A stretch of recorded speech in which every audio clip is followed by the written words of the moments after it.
Those three big threats, peer competitors to the US, which have been the center of every US national security strategy for decades. Their militaries barely feature in one of those countries, it's just excluded. We're going to essentially say we're not very interested in Africa.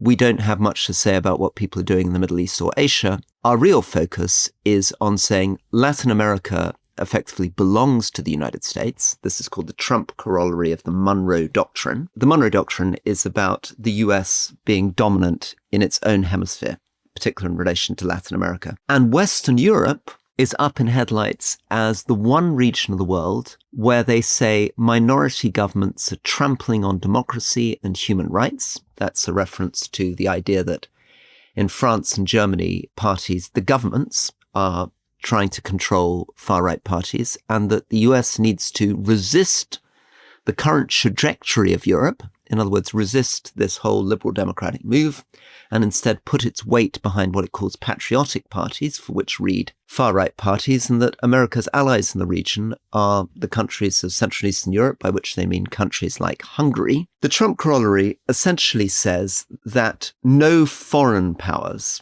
can have troops or own critical assets or minerals or rare earths or have critical investments in Latin America.